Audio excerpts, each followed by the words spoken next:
یو مشکل چې انسانان ورسره له زرګونو کالو راهیسې مخ دي هغه دا دی چې خلک څنګه د ځان لپاره یو داسې مشر یا رهبر وټاکي چې یوازې د دوی د آرامه ژوند لپاره کار وکړي.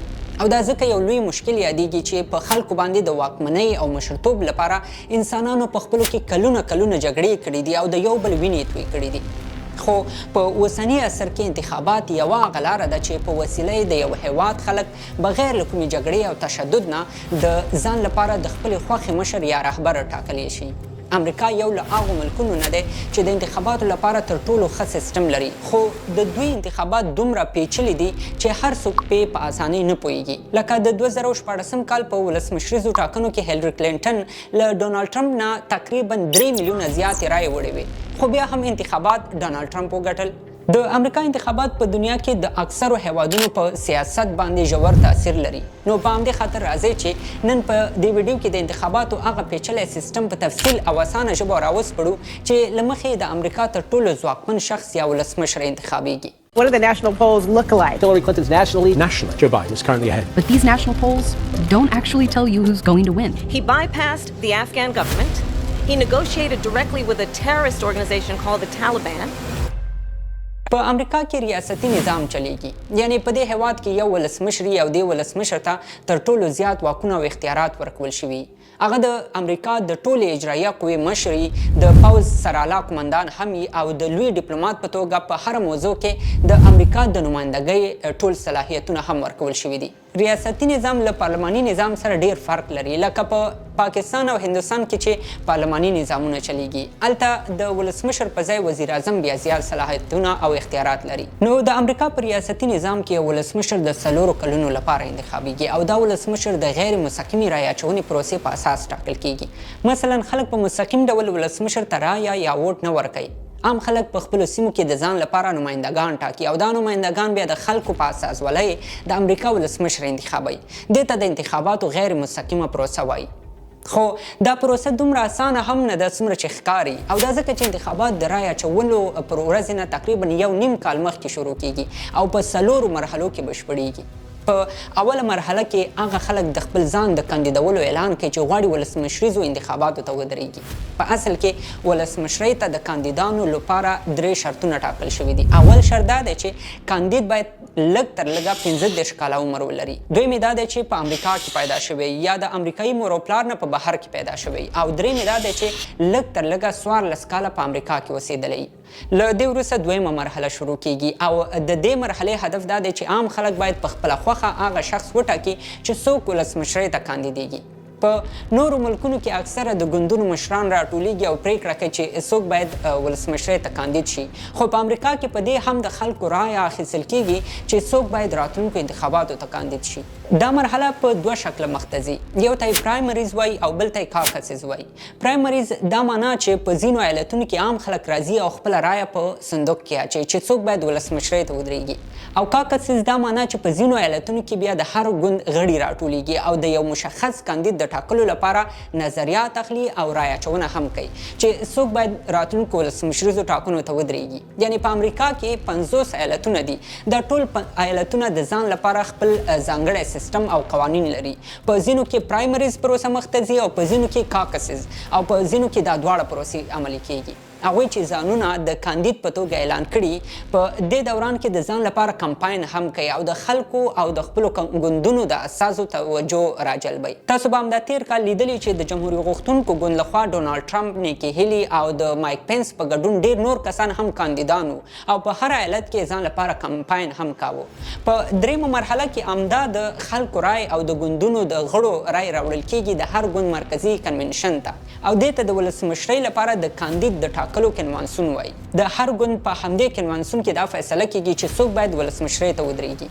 په اصل کې په امریکا کې د ځینو وړو ګوندونو په ګډون 2 لوی ګوندونه موجود دي چې د ولسمشرۍ اصلي انتخاباتي مبارزه هم د همدوی 2 ګوندونو ترمنځ کیږي. یو ته یې ریپبلیکن پارټي یا د جمهوریت غوښتونکو ګوند وایي او بل ته یې ډیموکراټیک پارټي یا د ډیموکراتانو ګوند وایي. دا دواړه ګوندونه په هماغه کال کوم کې چې انتخابات کیږي له جولای نه تر سپتمبر پورې باید خپل کاندیدان اعلان کړي. تاسو به د تیر جولای میاشت په روسیو کې لیدلی چې ډونالډ ټرمپ د جمهوریت غوښتونکو ګوند لخوا د کاندید په توګه اعلان شو او د ډیموکراتانو ګوند لخوا اول په اگست کې جو بایډن او بیا په سپتمبر کې کاملا هریس د ولسمشرۍ لپاره د کاندید په توګه اعلان شول. د همدې اعلان په وخت کې انتخاب شوی کاندید د کنونشن په لوی غونډه کې د خپل نمائندۍ د منلو لپاره یو مهمه وینا کوي او په دې وینا کې خلکو سره ځینې وعدې هم کوي. له دې وروسته یعنې د سپتمبر له وروستیو ورځو نه د نومبر تر اولو ورځو پورې د انتخاباتو د کمپاین ورځې شروع کیږي. خو د کمپاین لپاره یو شرط ایښودل شوی او هغه شرط دا دی چې هر څوک ولسمشرۍ ته کاندیدیږي باید په هغه مناظره کې برخه والي چې د یوې بېطرفه ادارې لخوا جوړیږي. دا مناظره په اصل کې د هغې موسسې لخوا جوړیږي چې د جمهوریت غوښتونکو او ډیموکراتانو لخوا په ګډه جوړه شوې ده. دې موسسې ته کمیشن آن پریزیډنشل ډیبیټس وایي او دوی باید په همدې یوه میاشت کې 3 مناظرې جوړې کړي او یوه مناظره د ولسمشرۍ ته د کاندید مرستیالانو ترمنځ هم باید وشي.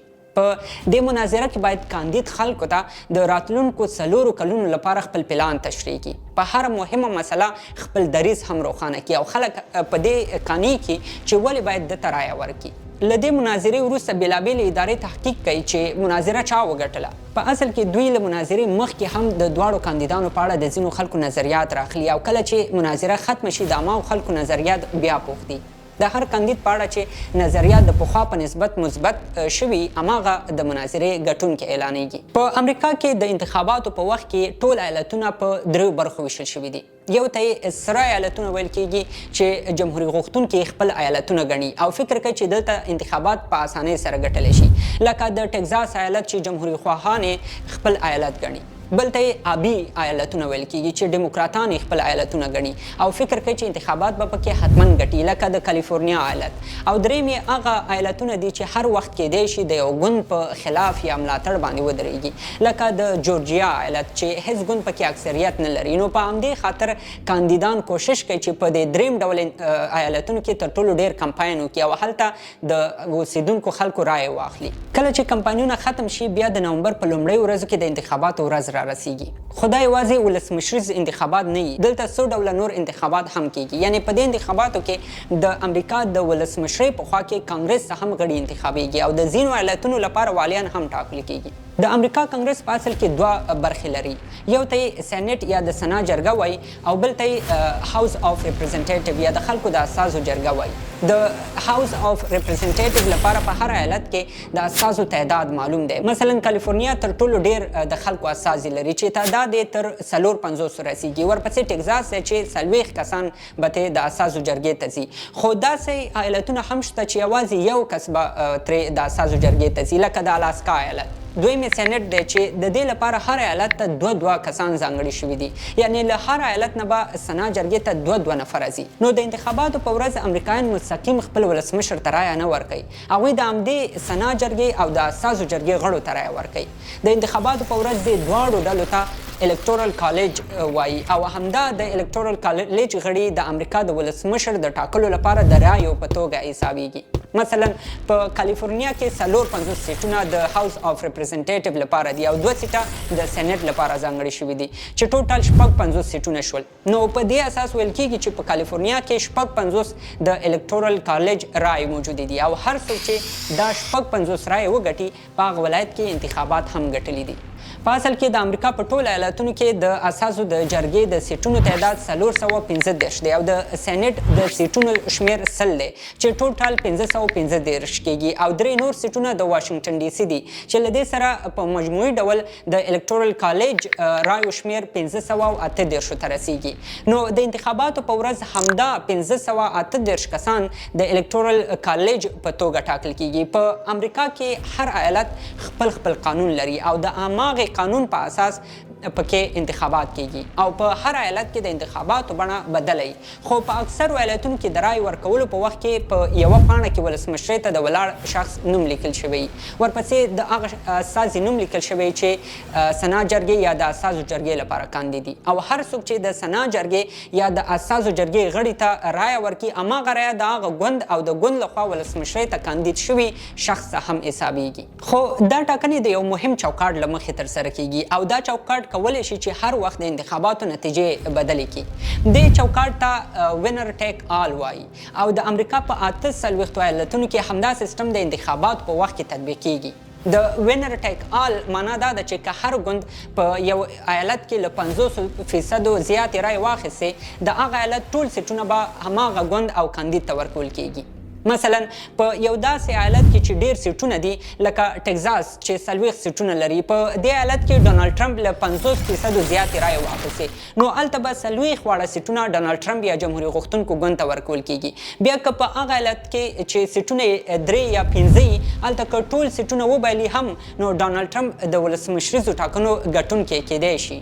په همدې خاطر په 2014 کال کې هیلری کلینټن د ټولې امریکا په سطحه 48.2% او ډونالډ ټرمپ 46.1% رایې وړې وې، خو بیا هم ډونالډ ټرمپ په ټوله امریکا کې د کانګرس لپاره 304 سیټونه ګټلي وو او هیلری کلینټن 220 سیټونه ګټلي وو. په همدې اساس ډونالډ ټرمپ د انتخاباتو ګټونکی اعلان شو. نو د امریکا د ولسمشریزو انتخاباتو وروستۍ مرحله په ډسمبر کې ترسره کیږي او دا هغه وخت وي چې د کانګرس یا د سنا جرګې او د اساسو جرګې لپاره د انتخاب شو کسانو لخوا ولسمشر ته ووټ اچول کیږي. که څه هم دا په نومبر میاشت کې د انتخاباتو په هماغه اوله ورځ معلومه شوې چې کوم کاندید په کانګرس کې ډیر سیټونه ګټلي هماغه به ولسمشر ټاکل کیږي، خو بیا هم د پروسې د تطبیق په خاطر د کانګرس نوي ټاکل شوي غړي د ولسمشر د انتخاب لپاره رایه اچوي. د کانګرس د غړو ټول تعداد 538 او په دې 538 رایو کې چې هر چا 220 رای واخیستي هماغه به د امریکا نوی ولسمشر ټاکل کیږي. دا و د امریکا د ولسمشریزو انتخاباتو ټوله پروسه چې په لنډ ډول مو درته تشریح کړه. زه هیله مند یم چې دې ویډیو به هم تاسو ته یو څه معلومات درکړي. تر بل ویډیو د الله په امان.